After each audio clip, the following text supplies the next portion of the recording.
Alright, hey everyone, it's Pluto. It's been a while since my last video, but I'm back, and today I'm doing, my top mistakes new players make, or just in general, tips for new players that are just trying out Pirate 101.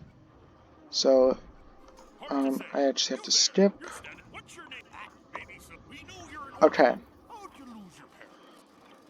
so here's the first tip, the tutorial mistakes. A lot of players make mistakes on the tutorial, and it comes in this option and the option next. So these, you want to pick these based on what class you're choosing. So if you're a witch doctor or if you are a privateer, you want to pick shipwrecked. This will get you Lucky Jack Russell, who is a privateer companion that has Blade Storm, Relentless, Vengeance Strike, Repel Borders. You can do any setup you want. He's a really good one. He's a really good companion that's will-based. If you're picking Swashbuckler or Musketeer, you want to pick Storm. This would get you Milo Greytail, who is a Swashbuckler Warfrat companion. You want to pick this because he benefits from agility, and your class also benefits from agility. And last, if you're picking Buccaneer, you have three options: Squid Attack, Mutiny, or Armada. But you should probably pick Squid Attack because Burgess Latro is better than Dead Mike and Gaspard Devol. So yeah, you want to pick Squid Attack for Buccaneer. That's what I would go with. You can go with really any of these, but personally, I would choose Squid Attack for Buccaneer. Actually, whoops. Let's just... Okay. Yep. Alright, next one. So again, this is based on the class that you choose. So if you are four of the classes of the game, Musketeer, Privateer, Witch Doctor, or Swashbuckler, you always want to go with Naturally Spooky. Now, you might be thinking, oh, if I'm a Swashbuckler, why would I go with this? It's because your poisons that you do are buffed with spell power, so you definitely want to go with this. It's not the worst if you pick Warrior for Swash. Warrior can be good, but it's always a better bet to pick Spooky for Swash, in my opinion. Now that leaves Buccaneer. For Buccaneer, you definitely want to go Born Warrior. I believe this gives you dodge, and you don't want that as a Buccaneer. This can be okay. This gives you accuracy, which can be good, but I would go Born Warrior. Maybe this, but I don't know. You don't need Spooky on a Buccaneer. So just either of these two work.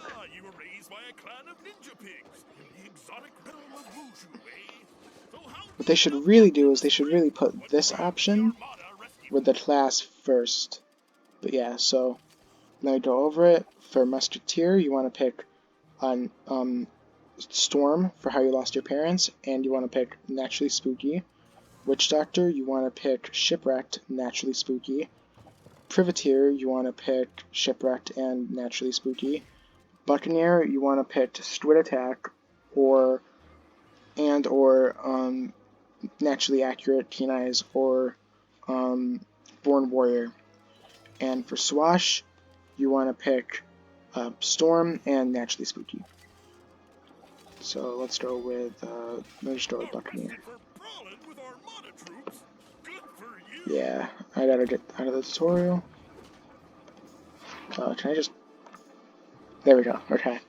So I'm on my alt account. Whoa, alright.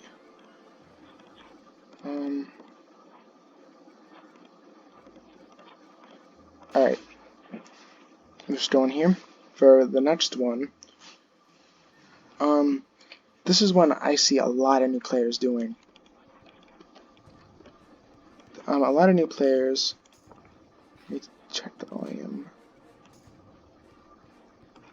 Alright. So a lot of new players don't have a mount. They don't know how to get a mount. Wait, what's wrong? Okay. They either don't know how to get a mount, they don't have crowns, they just don't have a mount.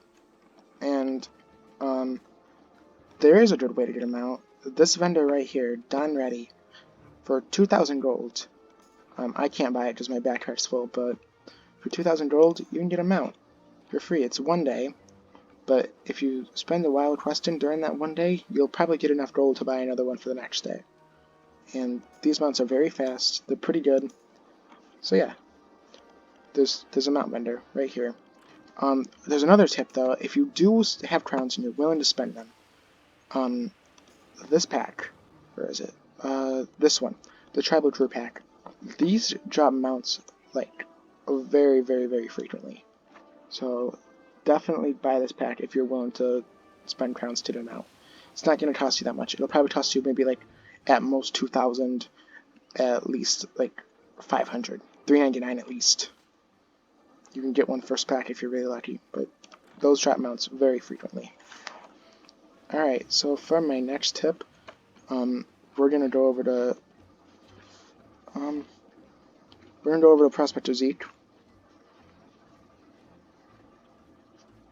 and I see a lot of new players not doing the Zeke quests. I haven't even done it on this character. This is my really old character, but a lot of characters will not do Zeke quests. And you really should be doing the Zeke quests, because the Zeke quests for a lot of characters help you with your hybrid setups. If you don't know, there's a secret trainer in the Devilfish Hollow that there's one for Musketeers, one for Witch Doctors, and one for melee classes, Swash, and Buccaneers and Privateers. Those trainers are active depending on what time it is. They're there, but they have special talents, like extra talents, extra epics that you can learn for your school. And to do a hybrid setup, you need to have trained either shooty weapons 2 if you're doing a shooty setup as a melee, or staffy weapons 2, or smashy weapons 2, or stabby weapons 2 as well, and slashy as well. So if you're doing a hybrid setup, it's a very smart idea to do these Zeke quests. These Zeke quests will give you the training points so that you can learn those specific talents from the trainers, so you can, and also so you can learn the epic talents from secret trainers. So definitely do Zeke quests if you are newer to the game. Please do them. Alright, what was that? Okay, another mistake I see a lot of new players make is they don't farm gear early on. A lot of players will wait until the very end game to farm gear, and this isn't really that smart, in my opinion. I think there's a lot of places to farm gear early on that's really, really good. I'm gonna give Skull Island examples. The ghost quests in Blood Shoals, once you get there, they each lead to this specific dungeon, and these dungeons will drop totems, charms, and rings. Now, this is from the Marie Celestia. This is from Skullcap Cove, and I don't have a ring on me, but the ring is from the Pyramid of Fire. You want to farm these. Now, you can obviously farm for whatever ones you would like. I'm not going to go into detail about which one's the best for each classes. It's really up to interpretation. But those will drop a talent and power, which are very, very good for starting out. Alright, now let's go to the settings. This is one that's very easy to do. So the game will automatically have 2 settings on when you're starting out. They will have Fast Combat NAR and Automate Companions YAR. See, it has it on here for me. You want to go Fast Combat YAR, Automate Companions NAR. That's what you want. You don't want slow combat on. I mean, maybe if you like slow combat. I don't, and I think a lot of players don't, especially if you're farming. don't want to sit through slow combat for you. And automate companions, it's just smart to have that off. You don't want your companions to just be controlled through a computer. It's not very smart. So yeah. The next one I have is not keeping up with nautical speed. You get a lot of companions. This actually kind of goes hand in hand. You see these random companions like this guy and like this guy. You don't want to. A lot of players will use these companions and think, oh, they're higher level than me, so they must be better. You shouldn't be using these companions. The first thing you should be doing with them is keep hauling. You should, once you get these, immediately have them go into training points. Training points, especially early game, are very important to get a lot of them as much as possible, and saving them unless you really, really need them, because if you have a lot early game, they will help you a lot later on. So yeah, don't spend your training points immediately. If a companion gets a level by one training point, use it, but if you need more than one training point to get a companion a level, don't use it unless you're really, really struggling. Don't do it unless you're really struggling. So use one training point per one level. And if you get a companion from the main quest or sides that recruit at a higher level than you, have them at first do keep hauling.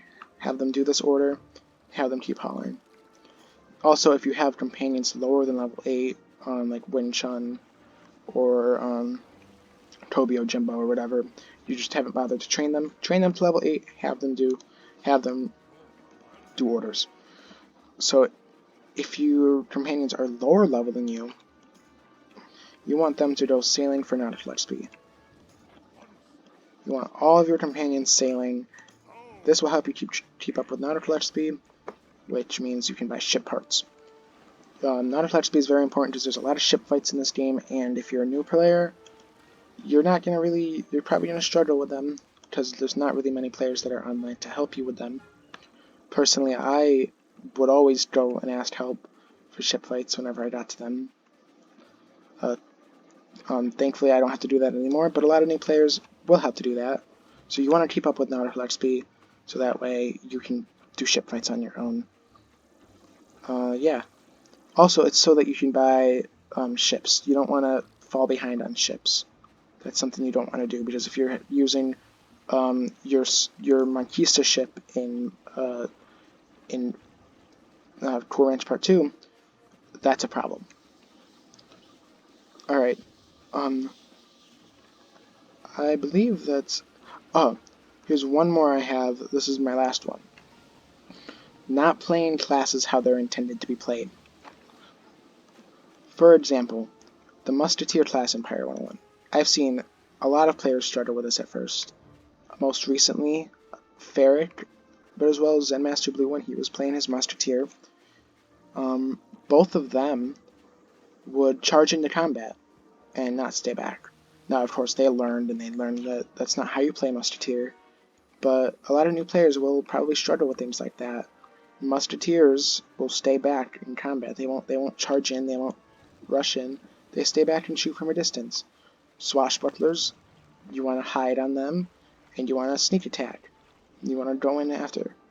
Buccaneers, you buff up and then you charge in, right? Witch Doctors, you want to stay back. Privies, you also want to stay back and buff. It's these how you're supposed to play the class that a lot of players get wrong. They'll charge in as a Witch Doctor, they'll charge in as a Musketeer, they'll charge in as a Privateer, maybe they'll stay back as a Buccaneer and hit when you don't want to do that. So yeah, that's not really that important, that's not really that major of like a problem, a mistake, but it's definitely something that you don't want to do. So yeah, that'll be the end of the video. If you have any tips that you think I missed, comment them. I'm sure I've missed some. So yeah, thanks for watching. I'll see you later.